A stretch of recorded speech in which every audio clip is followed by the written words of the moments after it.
Debate on vote number 1, the Presidency Appropriation Bill. Honorable the President,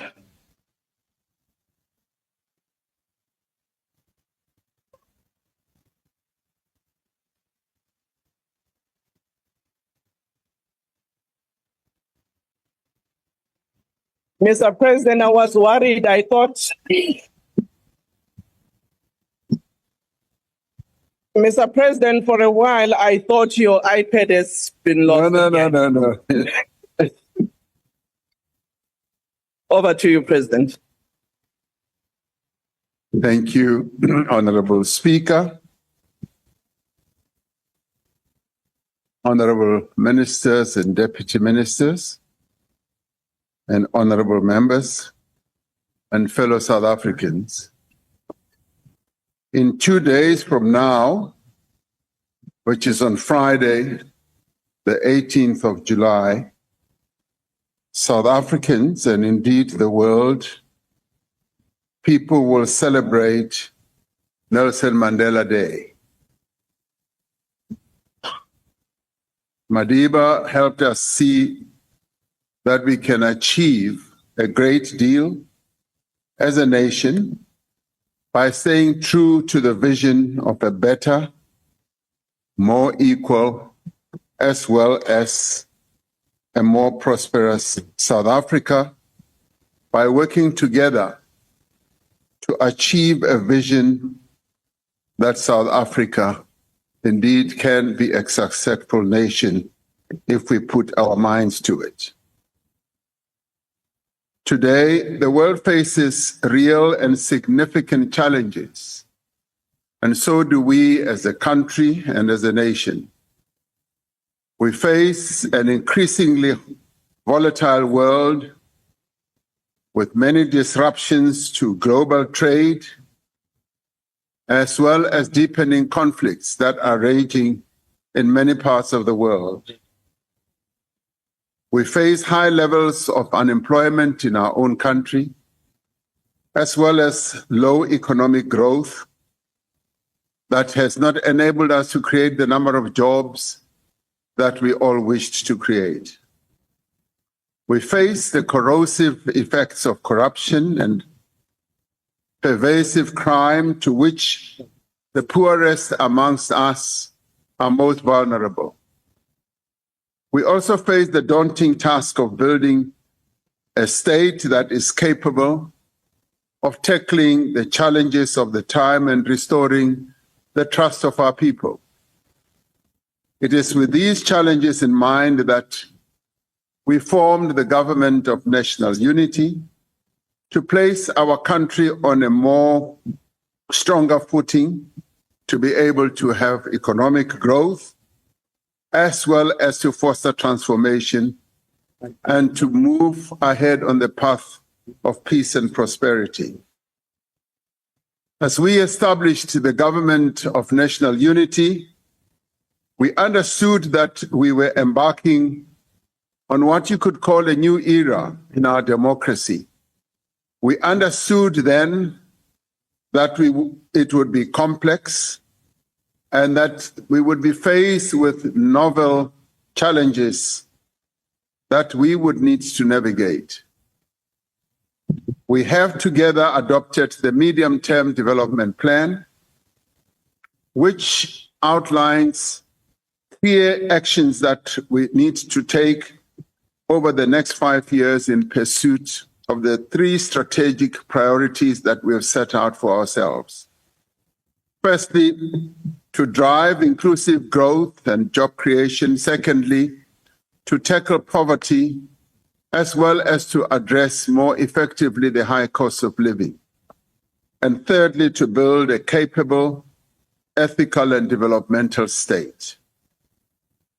Across all ministries, all departments, and all national entities that we have, there is a commitment to implement the actions on which we have agreed and to move with urgency and purpose to address the needs of all South Africans.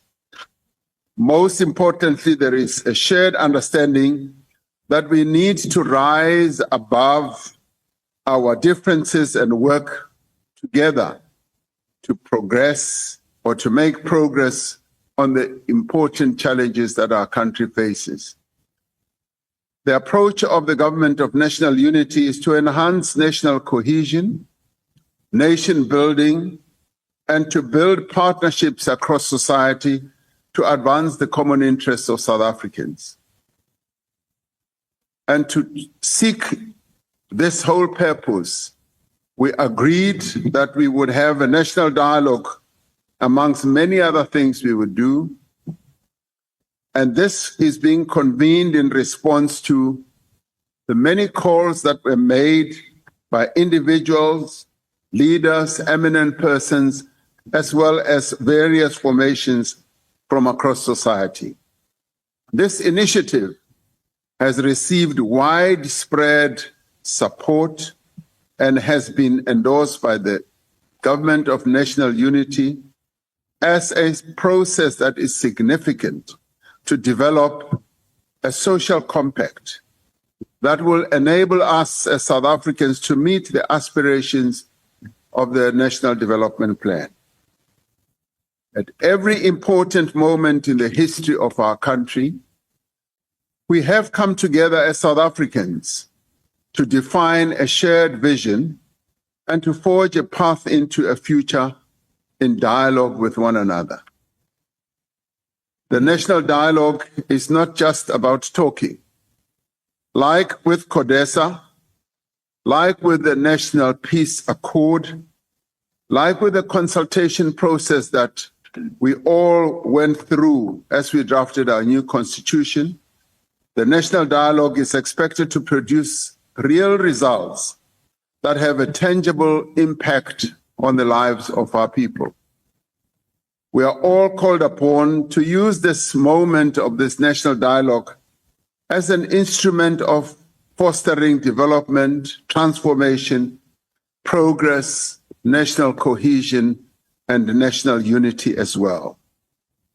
This dialogue does not displace the democratic processes that are mandated by our Constitution, nor does it divert us from the electoral mandate that this Parliament was given by the people of South Africa. As the national dialogue process continues, the government will continue to take action to address immediate concerns that all South Africans share, to grow our economy, to create jobs, to tackle corruption and crime, and to fix local government. The medium-term development plan sets specific measurable targets for each of the programs that we need to embark upon as set out in various budget votes. And those budget votes quantify the resources that we will need to reach the targets that will be articulated. However, the true measure of success is the impact that we will have on improving the lives of our people. Everything that this government does, from trade negotiations to economic reforms, from the professionalization of the public service to the support for farmers, for small business, is directed towards meeting the needs of the people of South Africa and securing their future. The role of the presidency in all this is to coordinate the work of government towards this end and to make sure that our commitments and actions are directed at meeting the needs of South Africans. Our most important priority is to grow the economy and to create jobs. We are working across government to boost infrastructure investment, to ensure that infrastructure development does become the true flywheel of economic growth in our country. We are using the infrastructure fund to invest in the roads that link communities, the bridges that connect them, to ensure that their economic interests are advanced. We're using these investments to ensure that water projects that supply expanding cities and our towns do indeed reach our people through the pipes that we lay. We have amended the regulations for public-private partnerships to make it easier for those who have money, that is the private sector, to invest in infrastructure ranging from renewable energy to the generation and to housing, and to encompass all other areas where we need infrastructure. This infrastructure has a direct impact on people's lives, providing the services that they need, reducing the cost of living, as well as improving the business environment, and by so doing, encouraging economic activity in the places where our people live. We're following through on our commitment to invest more than 1 trillion rand, as announced by the Minister of Finance in his budget speech, in infrastructure over the next 3 years to renew our country's roads, port, rail, energy, as well as water systems. South Africans benefit when the economy grows, when jobs are created, when established industries expand and new industries emerge. To ensure that our industrial policy promotes local economic activity, we are repositioning our industrial policy to ensure that we look at opportunities in diversification, in decarbonization, and digitalization as well, as we embark on measures to ensure that the incentives that we provide and enabling initiatives are able to create a conducive environment for businesses to grow. That is why we are redirecting our development finance institutions to be more active investors themselves in emerging industries and introducing tax incentives for new energy vehicles from next year. We are pursuing critical minerals and metal strategy recently approved by Cabinet to ensure that our country's mineral wealth creates jobs and produces value here in South Africa, and particularly in the areas where those minerals are extracted. Our national policy on the commercialization of hemp and cannabis aims to improve the livelihoods of those people who live in rural areas, targeting 10% annual growth in this emerging industry. Communities in our cities and rural areas alike will benefit from rapid growth that we are seeing in tourism.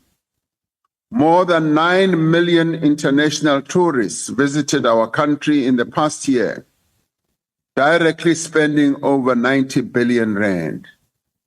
This is thanks in large measure to the reforms that we have embarked upon in the visa system, targeted tourism promotion in key markets, and the support that is being given to local companies that are involved in the tourism business. To encourage the growth of micro, small, and medium enterprises, we are continuing the work to remove regulatory constraints and to simplify business licensing.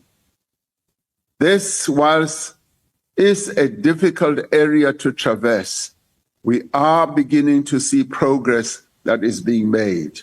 For we have found difficult for regulations that have been made to be changed, to be amended in order to enhance the type of business growth that we seek. But we will get there. We are refining our financing offerings to the businesses in our townships and rural areas recognizing that different types of businesses have different needs at different stages of their own existence and development. To accelerate economic growth and create jobs, we are moving ahead with the economic reform agenda that we introduced through Operation Vulindlela, with the presidency providing strong leadership and coordination to ensure that the reforms that we have embarked upon are implemented. In the energy sector, working together with all stakeholders, we've made outstanding progress in reducing the severity as well as the frequency of load shedding. There was a time when daily load shedding was the norm. Now it is the exception. We are putting in place the foundations for a competitive electricity market to unlock massive new investment in energy generation. This will result in lower electricity costs as we move on for all South Africans and more renewable energy to power our economy. We have also made significant progress towards enabling innovative public and private investment in our transmission network. Implementation of the Just Energy Transition continues to progress, coordinated in the way that we will ensure that it does yield the results we want. There are growing projects in the Just Energy Transition, in the pipeline thereof, in various places in municipalities as well. There's also another added benefit that we are getting out of this, the skills development process, as we embark more and more on renewable energy generation. Total international pledges to support our Just Energy Transition now amounts to about 12.8 billion rand, or dollars rather, or around 230 billion rand. This investment will go directly into renewable energy projects where the communities that are affected by the transition will be able to be at the center of the focus that our work will entail. Through this work, South Africa is leading the world in many ways in showing what a truly just energy transition should look like. And through this process, yes, we are learning even from our own mistakes as we move ahead. We are also following through on our reform commitments in the logistics sector. We have continued to make progress in reforming our visa system to attract skills and grow our tourism. The electronic travel authorization system will be launched later this year.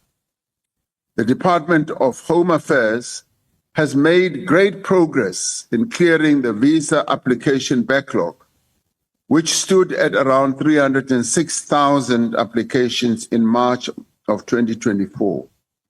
Now, through these reforms, we are steadily removing the obstacles to growth and paving the way for a new phase of investment and job creation in our economy.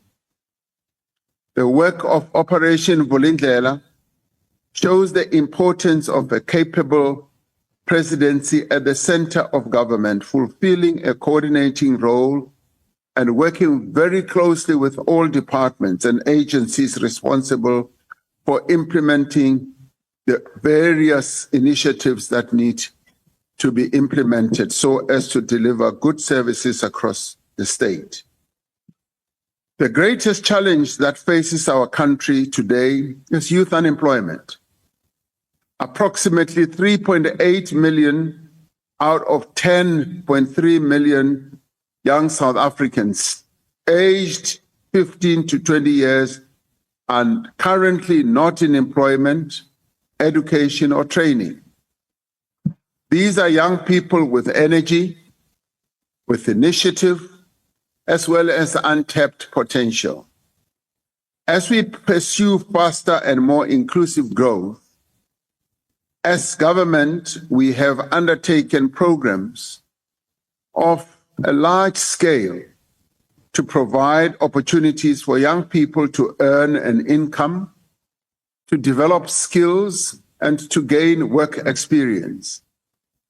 Through innovative and targeted interventions, the presidential employment stimulus has continued to demonstrate that when a society invests in its people, particularly in its young people, the dividends are measured in hope, restored, and futures that are rewritten.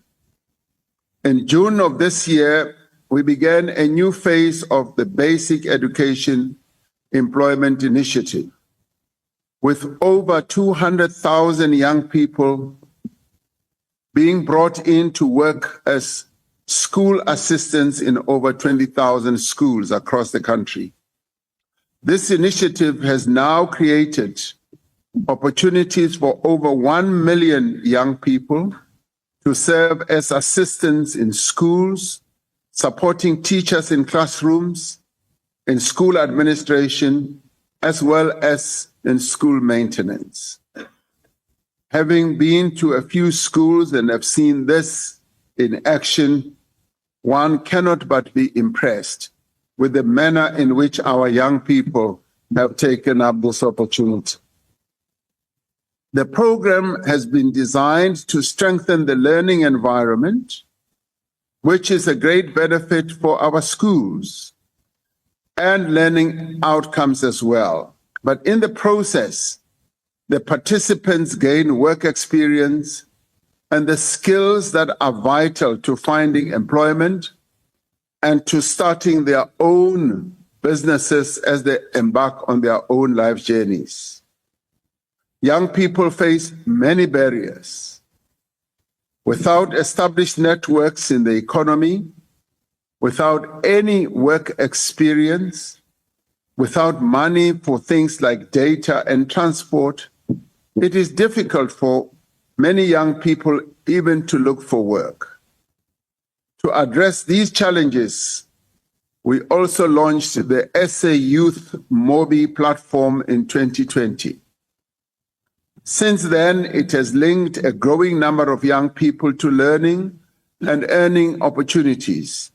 There are now 4.7 million young people who are registered on SA Youth Network.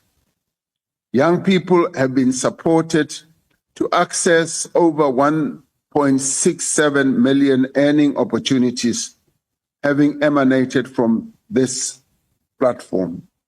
A significant achievement of South African youth in the vast majority of earning opportunities have been accessed by the most excluded young people.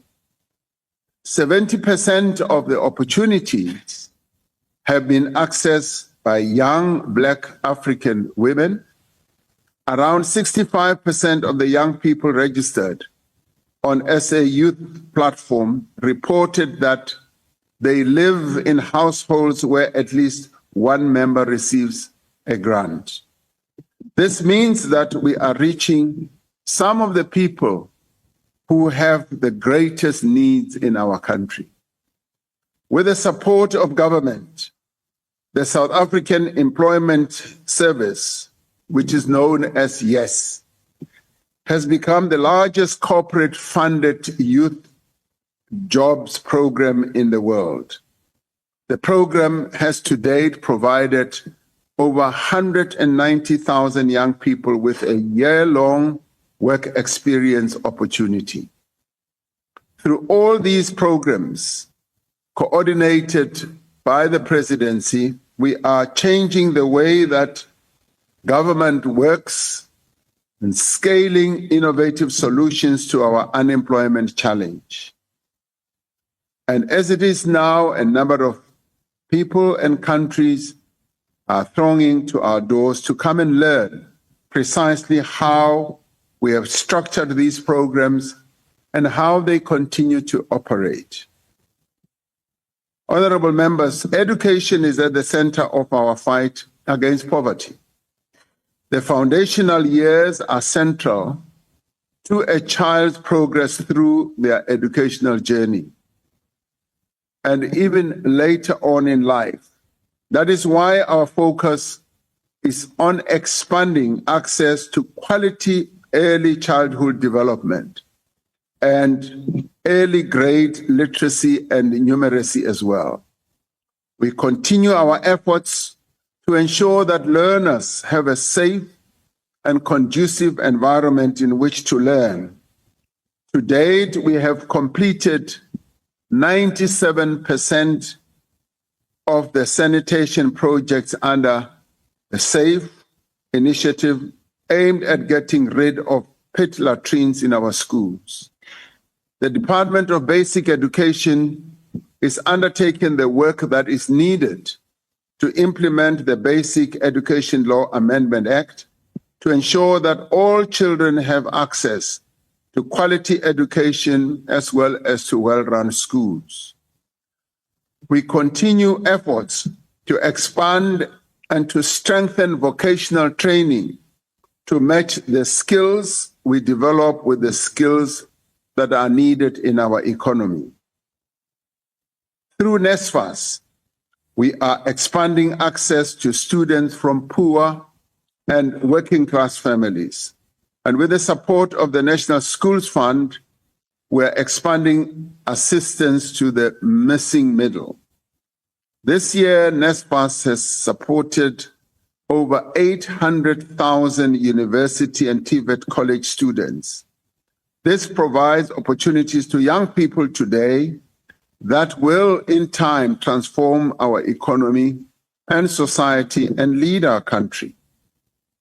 In order for us to give access for all people to quality health care, we have determined that we will address the poor state of our hospitals and clinics. Yes, we are investing in construction, revitalization, and maintenance of facilities of our health centers across the country as our budgetary capability becomes available.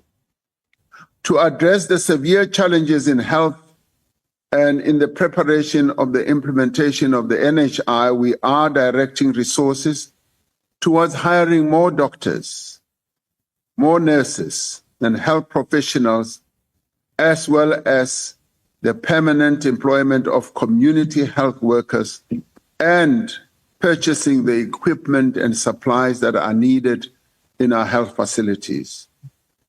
We are also determined to meet our HIV testing and treatment targets.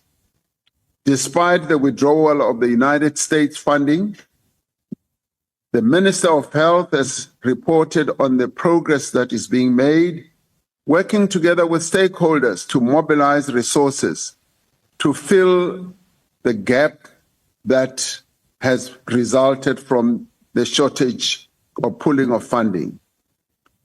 The South African National AIDS Council, which is led by the Deputy President, remains at the center of our HIV/AIDS response, mobilizing all sectors and putting stakeholders to ensure that we end AIDS as a public health pandemic.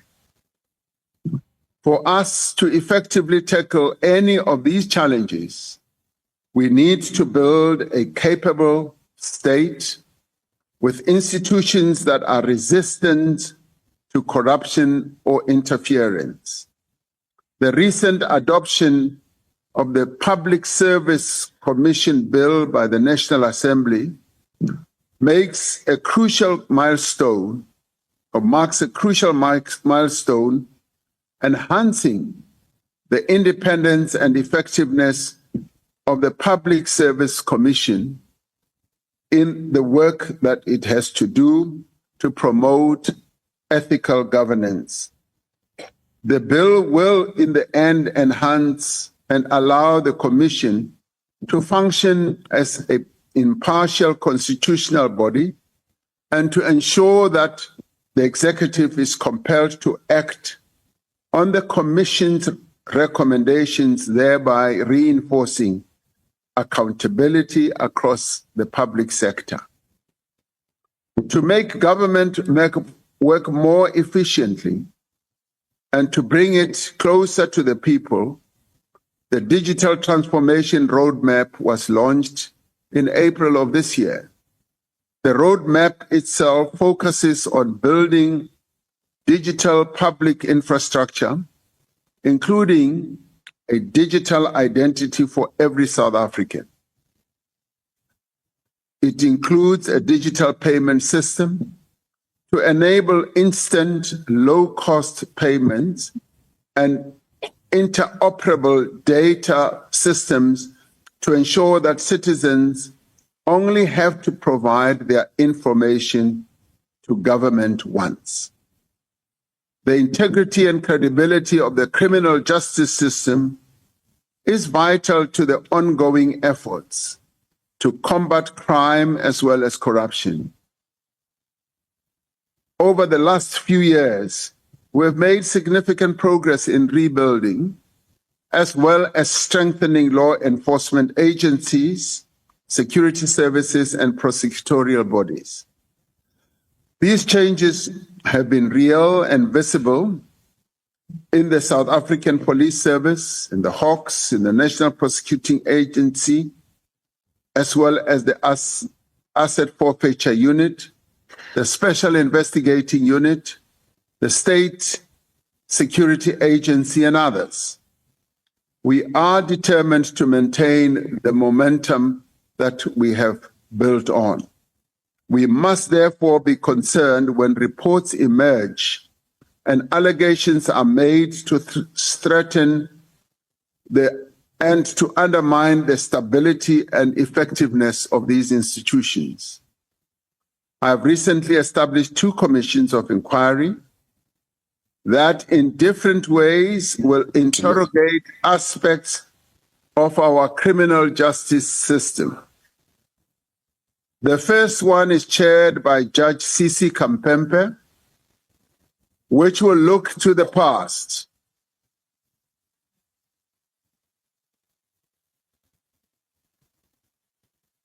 I see there's quite a bit of excitement on this side. Now, this commission, Honorable Speaker, as I take a sip of water, will investigate allegations of undue interference in the investigation of prosecutions of apartheid-era crimes.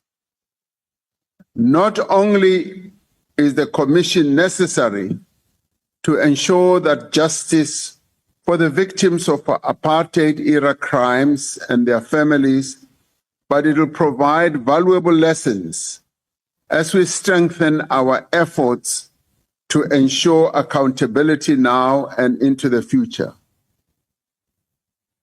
The second, Honorable Speaker, is that which I announced on Sunday, which will be chaired by Acting Deputy Chief Justice Muyiseli Madanga, which will investigate allegations by the South African Police Service Provincial Commissioner in KwaZulu-Natal, Lieutenant General Nhlanhla Mkhwanazi. Lieutenant General Mkhwanazi alleged that the Minister of Police had interfered with sensitive police investigations and colluded with business people, including a murder accused, to disband the political killings task team based in KwaZulu-Natal. Now, these allegations are serious. They are also untested. It is therefore necessary that we establish the facts through an independent, credible, and thorough process so that we can ensure that there is accountability as well as safeguard public confidence in the police service.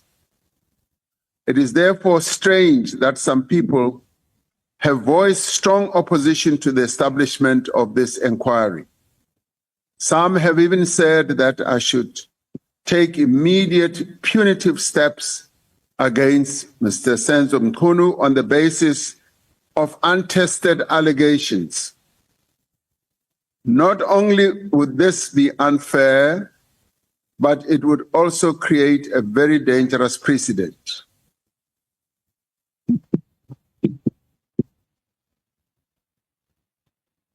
Now, on this one, the commission should be allowed to do its work. Some people have even resurrected the tired line that commissions and panels that we have established in the past have produced meaningless results. This view is wrong. It is not borne out by evidence.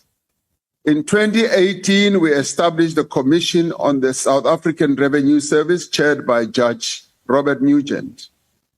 The commission's findings and recommendations resulted in a comprehensive overhaul of SARS.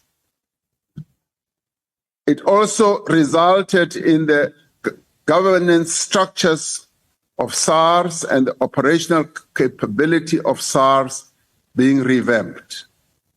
This has enabled SARS to significantly increase revenue collection, improve compliance, and recover substantial sums of unpaid tax. The Commission of Inquiry into the Public Investment Corporation, the PIC, which was chaired by Judge Lex Mpati, exposed serious governance failures and led to far-reaching institutional reforms at the PIC. These commissions resulted in disciplinary actions and the cancellation of unlawful contracts. The implementation of the recommendations of the high-level panel on state security agency have contributed significantly to SSA stabilization and recovery. It has also improved oversight and accountability, and the structural reforms contained in the General Intelligence Law Amendment Act. Following the recommendations of the expert panel into the 2021 civil unrest, government has taken steps to ensure better intelligence coordination, capacitating public order policing, strengthening community policing forums, as well as strengthening and streamlining the functionality of the National Security Council. In the 3 years since the final report of the State Capture Commission was presented to the President, the government has undertaken major reforms based on the recommendations.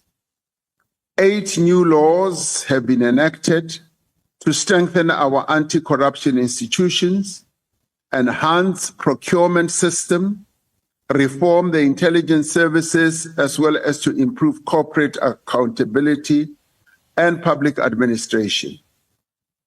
The value of assets that were linked to state capture that have been recovered by the state now stand at 11 billion rand by March of this year. Order, honorable members, let's not have running commentary. Now, You can have an opportunity, I'm sorry, Mr. President, you can have an opportunity to interject, but you can't have a running commentary.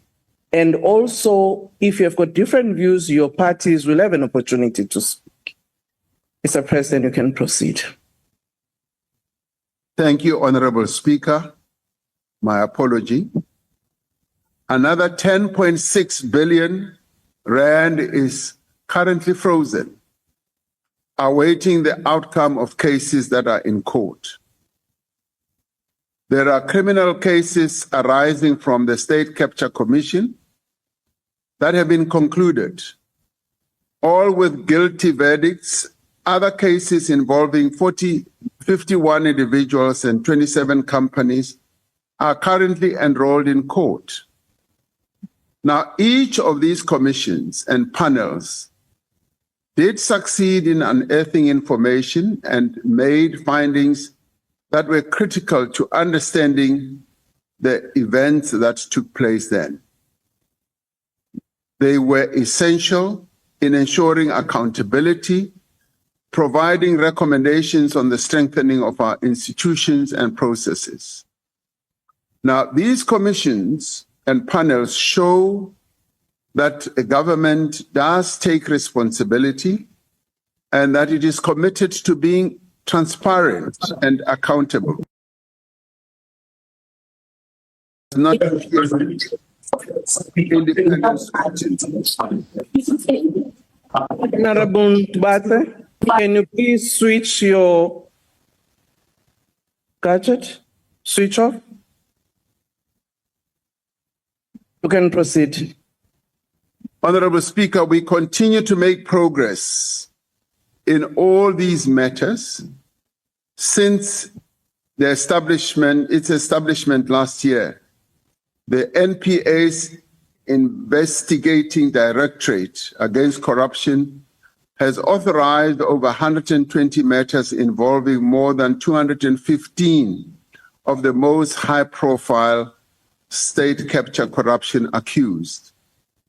Over 80 cases are currently under investigation and approximately 40 of them have already been enrolled.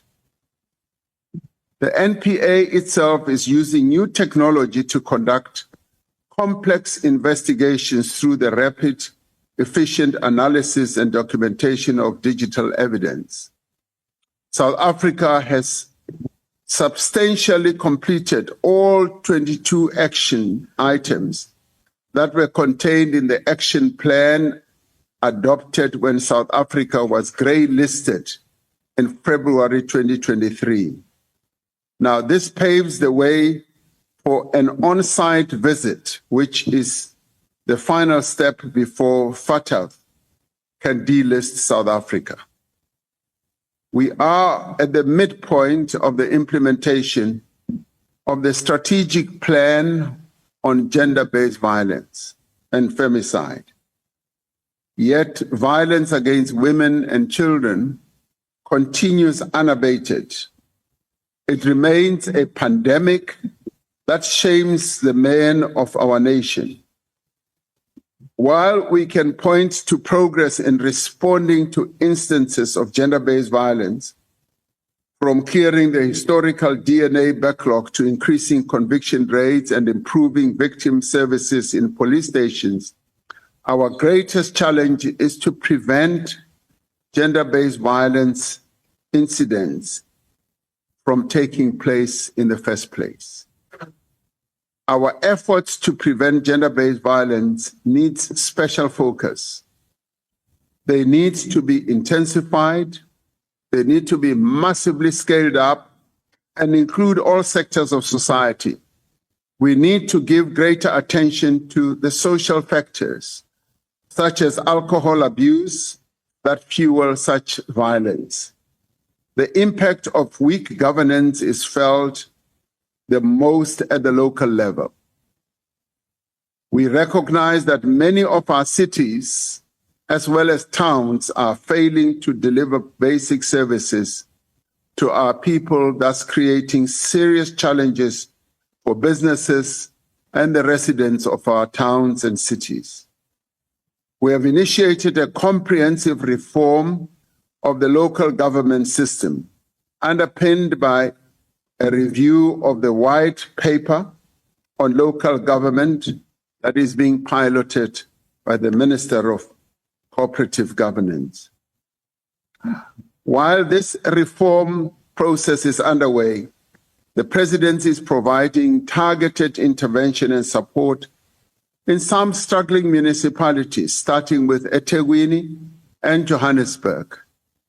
Working groups established in both of these cities have brought together mayors, senior officials from local, provincial, and national government, business, civil society, as well as labor organizations to tackle the most urgent problems that some of these cities are facing.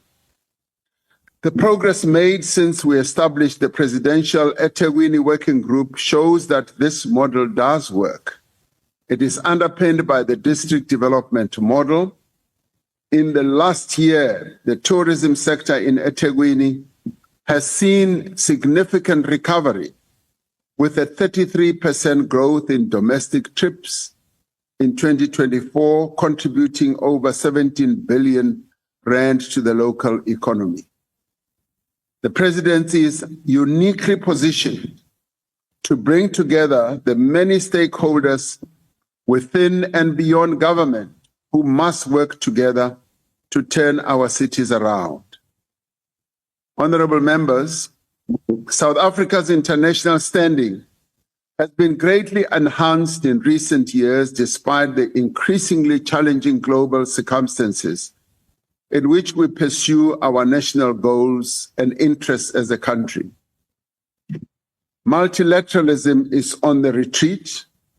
Global stability and development are being threatened in the main by unilateral and coercive economic measures that a number of international players are resorting to.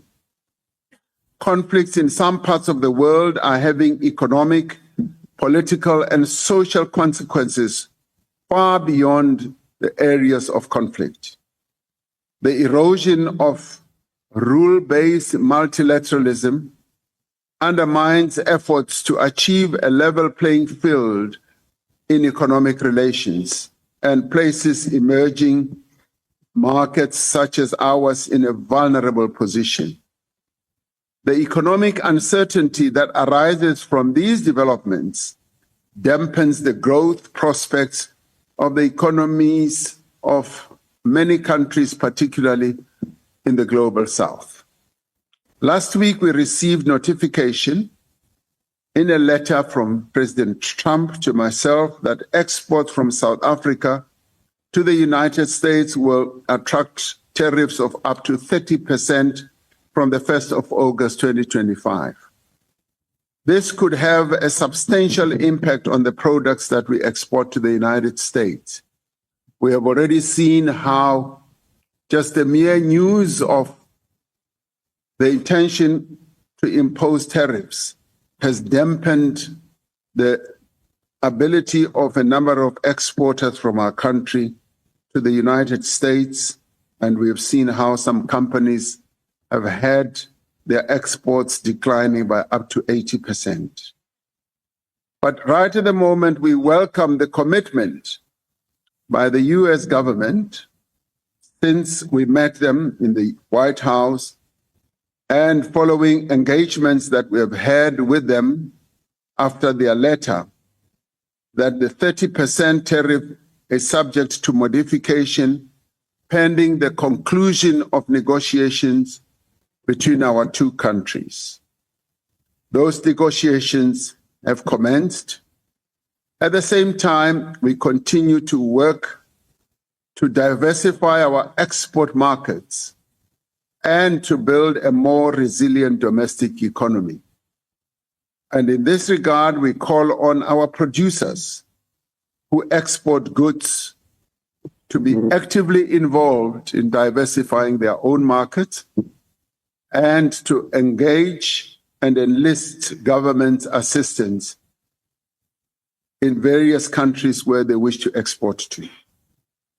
We continue with our efforts to strengthen our relations with the United States, which still remains a strong investment and trading partner to our country.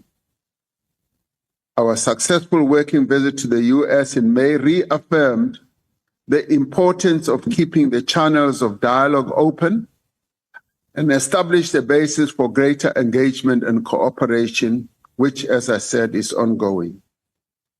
Organizations that seek to use South Africa's relations with other countries to advance their own domestic agenda do undermine our national interests and efforts. We are now at the halfway mark of our G20 presidency.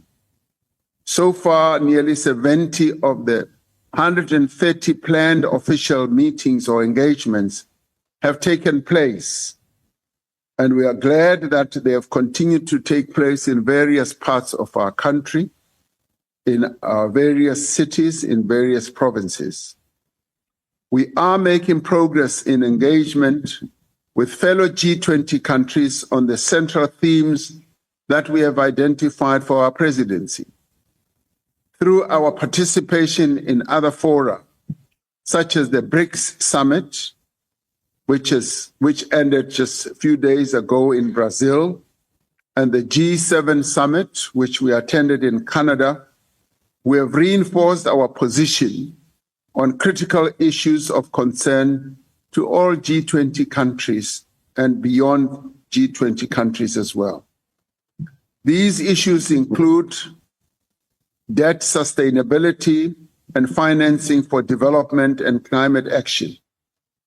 We are seeking agreement on the sustainable approach to critical and rare minerals that benefits the communities and countries where those resources are extracted and found. Throughout our participation in G20 meetings over the last half year, we have sought to advance shared solutions to common problems, to promote the African agenda, and to place the interests of the Global South firmly on the global agenda. As we reflect on our place in the world, we express our horror and dismay at the continued genocide that is taking place in Gaza. More and more Palestinian civilians are being killed every day. Millions face starvation which is being used as a weapon. Homes, hospitals, and other essential infrastructure are continuing to be destroyed. The fact that these atrocities are taking place in the plain view and sight of the international community with no concerted effort to end them is a damning indictment on the leaders in the world.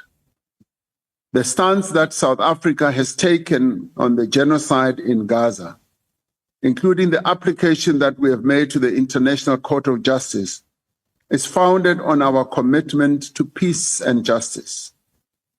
We are equally concerned at the grave humanitarian situation and the deaths of so many people in Sudan. The conflict is taking a huge human toll. It is estimated that over 30 million people need aid and some 12 million people are displaced. The international community has a responsibility to support regional and other efforts to end the conflict and to provide the assistance that the people of Sudan desperately need. As the situation in the Eastern DRC enters a new phase, the South African Development Community, SADC, that is mission, has ended, and our personnel are being withdrawn in a phased manner. The majority of them have already returned home. As we welcome the return of our soldiers, we remember with great sorrow the 14 soldiers who lost their lives alongside soldiers from other Southern African countries to bring peace and security to that region. We are hopeful that the parties to the conflict will now engage in the envisaged dialogue and cessation of hostilities, which will culminate in an all-encompassing political process that leads to a lasting solution. Our withdrawal was seen as a confidence-building measure that would enable a peace to be found in that part of the world. And indeed, we continue to keenly observe and in some instances participate in various peace efforts that we hope will solidify the peace that is so needed in that part of the world. South Africa remains part of the initiatives to end the Russia-Ukraine conflict and achieve a just and lasting peace. we continue to get involved in various iterations that are meant to bring that conflict to an end, hopefully sooner rather than later. While many of these conflicts are far from our shores, we have an interest in seeing them resolved. Our history places on us a moral responsibility to strive for an end to suffering and oppression around the world. We also have obligations under international law to prevent genocide and ensure accountability for atrocities. It is in our interests as a country to ensure that international law is upheld and consistently applied, and that global bodies like the United Nations Security Council are effective in ensuring peace and security. And we will, as a country, continue to intensify our efforts to reform those global institutions to ensure that they are representative and inclusive. In our view, it continues to be unacceptable that 1.4 billion Africans have no permanent representation of the UN Security Council. It is these laws and these institutions that we will look to for protection and support as we confront uncertainty of a changing world. Our message for the reform of the United Nations Security Council is continuing to spread, and in many centers it is beginning to sink. So we will not let up on continuing to harp on the issue of the reform of the United Nations Security Council, so as to enable the peoples of our continent, particularly other countries also in the global south, to be well represented in a body that was founded on ensuring that there will be peace in the world. Honorable members, a tree survives through winds by its deep and extensive roots, anchoring itself in the soil. Its flexible branches can bend and sway with the wind, enabling the tree to adjust to changing circumstances. A forest of trees works together to withstand a storm. The closeness of the canopies breaking the wind's force is what gives the forest strength. Like a baobab tree of the Limpopo province or a yellowwood of the Eastern Cape province, our roots have been made firm by experience. As the wind picks up around us, they will hold us to the ground. The formation of the Government of National Unity has inspired new hope in South Africans that we can make progress in addressing our most urgent challenges. And indeed, following the election, the fact that we were able to set up a body like this has also inspired a lot of hope in the hearts of many South Africans. Our task is therefore clear. We must grow our economy. We must create jobs. Yes, we must reduce poverty and tackle corruption and crime. And as we do so, we should be well armed with a state that is capable of ensuring that the people of our country have the best that they can get. While we will always have differences and disagreements, we are all committed to staying the course and seeing that we must go through in order to deliver a better South Africa to all the people who live here. We must combine the strength of our principles and our convictions with an openness and willingness to listen, but to listen to one another and to adapt. The presidency will continue to lead government in ensuring that we do so and that we deliver a better South Africa to all our people. Madam Speaker, I hereby commend the presidency budget vote to the National Assembly and look forward to the debates that are going to ensue here. I thank you. Thank you, Honorable President.